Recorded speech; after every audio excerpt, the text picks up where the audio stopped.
Did you know that daddy issues can affect your relationships? It can. Stay tuned.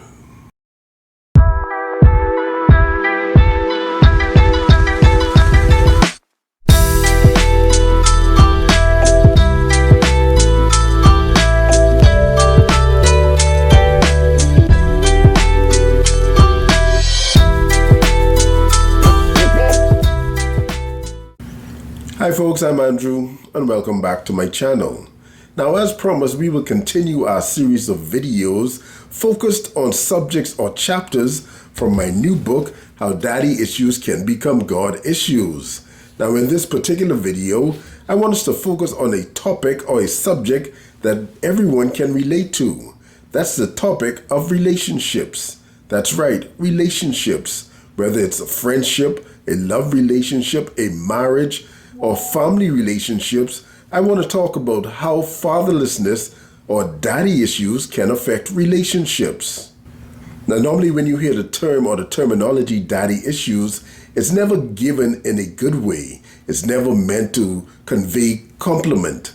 In fact, the term daddy issues is given in a derogatory way, and sometimes, or most of the times, it's used to bring down someone or to describe someone's actions. Sometimes it's done as a joke, it's said as a joke, or sometimes it's said to describe the actions of a particular person or their personality.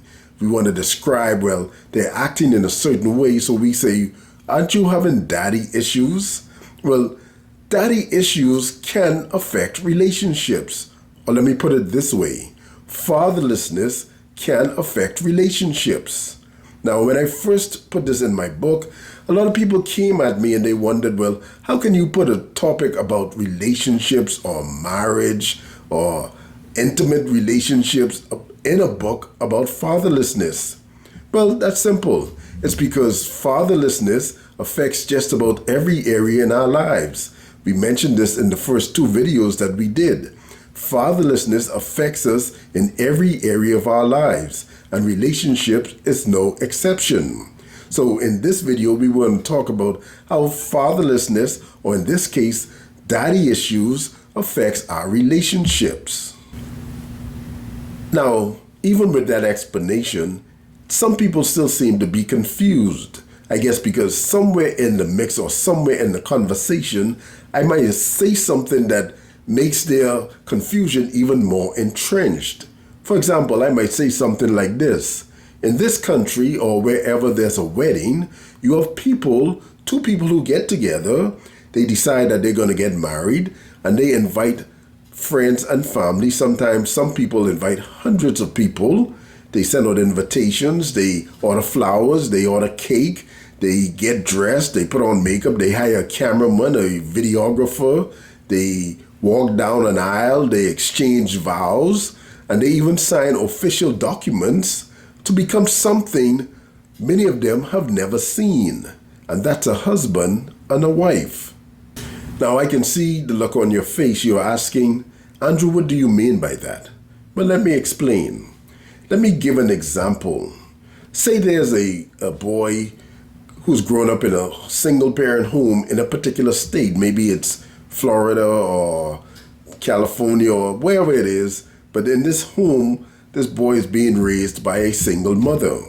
Now, this mother may work two jobs just to make ends meet. But even with that, she still finds time to do the things necessary to take care of this boy and maybe other siblings. She cooks, she cleans, she washes, and she does all of these things in spite of the fact that she works two jobs. Now, this boy is used to having his mom do all of these things for him.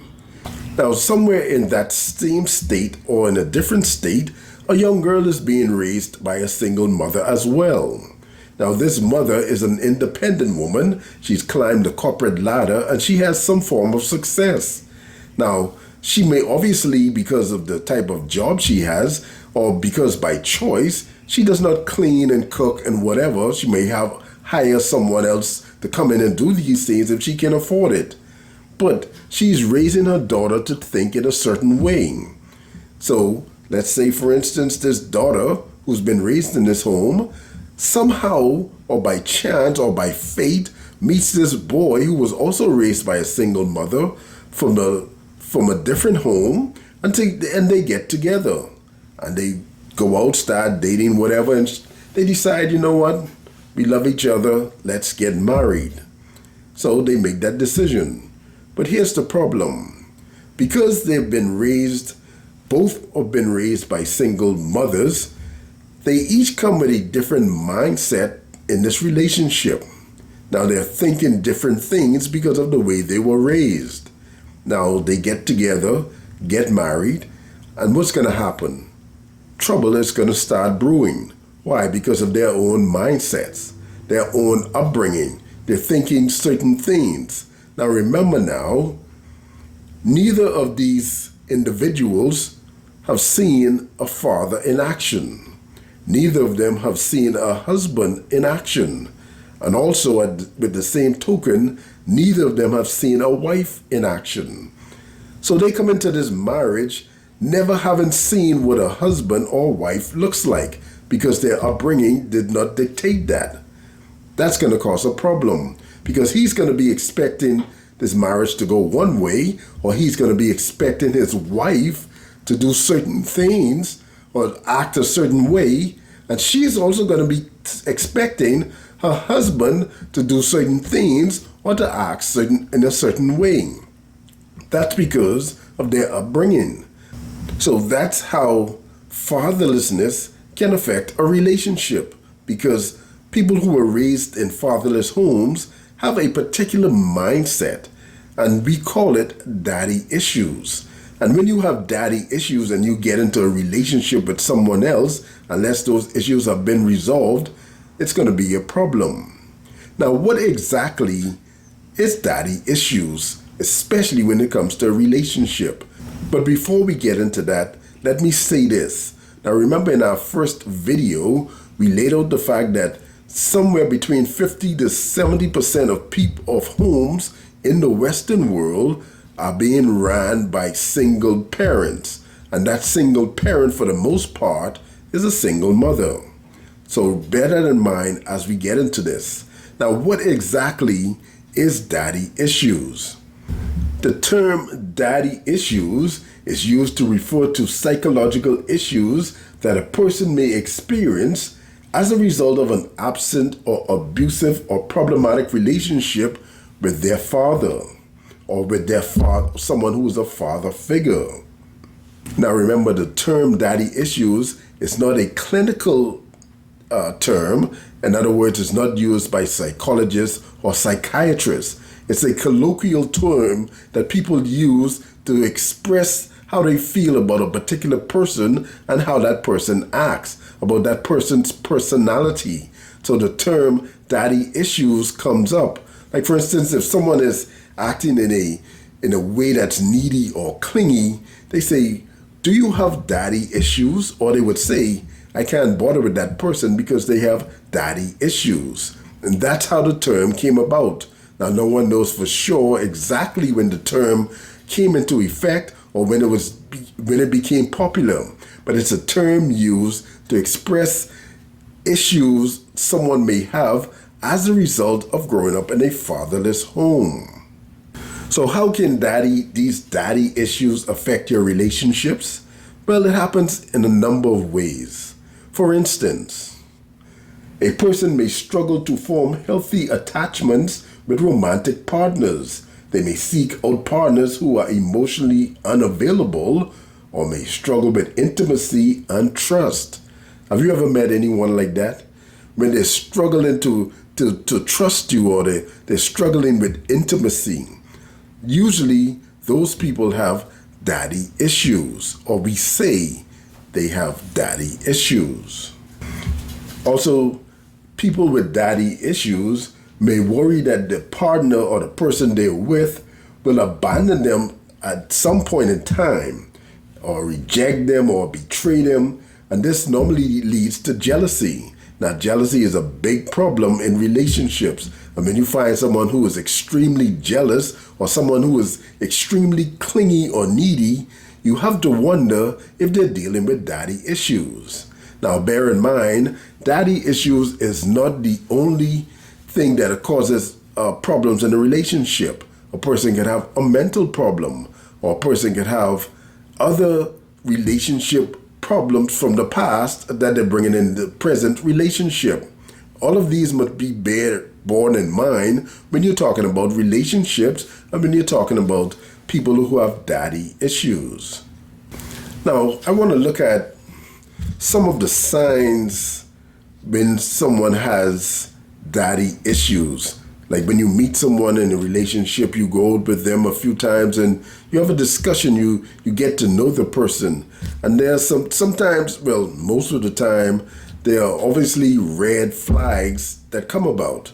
And you have to analyze those red flags to find out exactly what's the problem. It may not always be daddy issues. So here are some signs to look for when someone has daddy issues. And it's not just to look at the other person. Sometimes maybe you have to look at yourself to decide, do I have daddy issues? So let's look at some of the signs of someone with daddy issues. Firstly, you may have anxious attachments. What does that mean? Once you get past the initial honeymoon stage of the relationship, you feel anxiety about your partner leaving, about them cheating on you, abandoning you, or even hurting you. These are signs that you have anxious attachment issues. Another sign of daddy issues is you are afraid of being vulnerable. Now, haven't we all seen this? People who are afraid of being vulnerable. Why? Because when you become vulnerable, you open yourself up and you're unsure of exactly what's going to happen. Deep connected relationships require vulnerability though. And that's the problem. If you want to take your relationship to another level or to a deeper level, at some point in time, you're going to have to become vulnerable.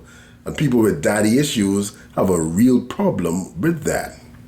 Another sign of daddy issues is you use sex to feel loved. You use sex to feel loved. And your self-esteem is dependent on your partner desiring you sexually. Another sign to look for with someone with daddy issues is that person may have trust issues. Now, this is a big problem in relationships because without trust, there cannot be any relationship. You can't have a relationship without trust. Relationships are built on trust. Trust should be the foundation of any successful relationship. But people with daddy issues have a problem trusting. Why? Because you're talking about someone who grew up with a father who may have promised things but never fulfilled them. That creates trust issues. He may have promised to come by and take you somewhere but never did. He may have promised to give you some money but never did. He may have promised that he would have bought this for you but never did. All of that creates trust issues. And so people with daddy issues normally have a problem with trust. And that's a big problem in a relationship. Also, another sign to look for is that a person with daddy issues would pick unhealthy partners. Unhealthy partners. Now, isn't that interesting? A person with daddy issues would pick unhealthy partners. You see, it's our unconscious mind that is seeking to heal old wounds in the current time. And so what happens, and usually what happens is we pick someone who reminds us of our fathers or the father that abandoned us. Another sign of someone with daddy issues is they may have trouble setting boundaries. Now, this is also a big one. Someone who has problems setting boundaries is actually an annoying and irritating problem. It's very irritating to be with someone who does not know how to set boundaries. It's like there's no boundaries to what they do. It's like they don't respect boundaries. And normally that can be extremely irritating, especially for someone who has boundaries. Another sign is you put your partner on a pedestal. Now, I didn't know about this. This is rather interesting because normally when you're in a relationship, I think that's something that happens automatically, isn't it? You kind of, especially if you really adore someone, subconsciously you put them on a pedestal. So I didn't think that would be something that's related to daddy issues. You put someone on a pedestal, especially guys do this a lot. They put women on pedestals and you adore them to a particular point where they're on a pedestal and you just don't even know it. So you're willing to do whatever they say or whatever they want. You're willing to believe whatever they say without question. They're on a pedestal. And finally, someone with daddy issues, a sign of someone with daddy issues is you date people who are much older than you. You ever hear the expression, this is a girl who's looking for a father figure? And on the other side, you hear the expression that this boy is looking for a mother or mother figure. When you see people dating someone who's much older than they are. Now, that's not always the case, but sometimes that's an issue that can come up and you have to question, is that what I'm doing? Or you have to question, is that what this person is doing? They're viewing me as a father or they're viewing me as their mother and that's why they're dating me because I'm much older than they are? It's a question to think about. That person may have daddy issues. Now, how do we work through our daddy issues?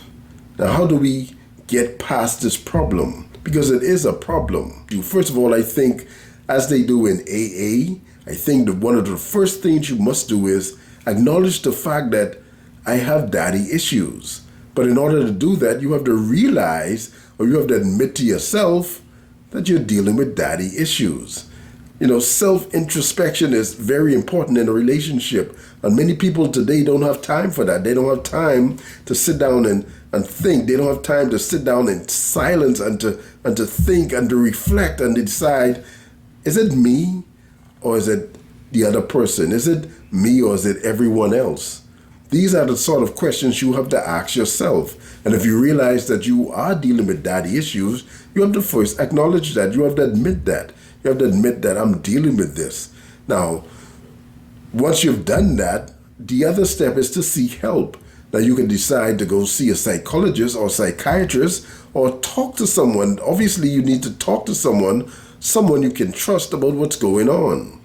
Get another perspective about what's going on. If it's a friend that you can trust, ask them, do I act this way? What do you think about me acting this way? What do you think? What goes across your mind when I act this way? A friend who's really a friend will tell you.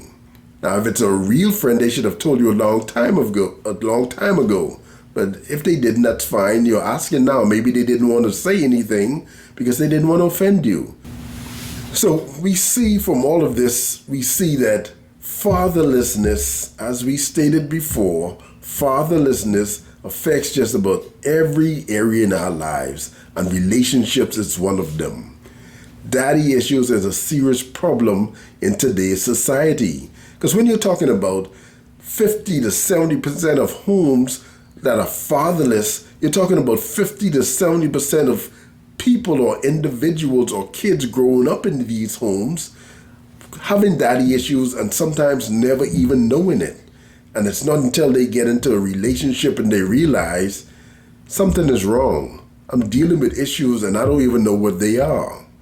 Today's society is filled with people with daddy issues. And you see it on a regular basis. But first of all, people have to acknowledge that they have those issues and it has to be something that they're willing to deal with. So yes, fatherlessness does have an effect on relationships. And it's called daddy issues.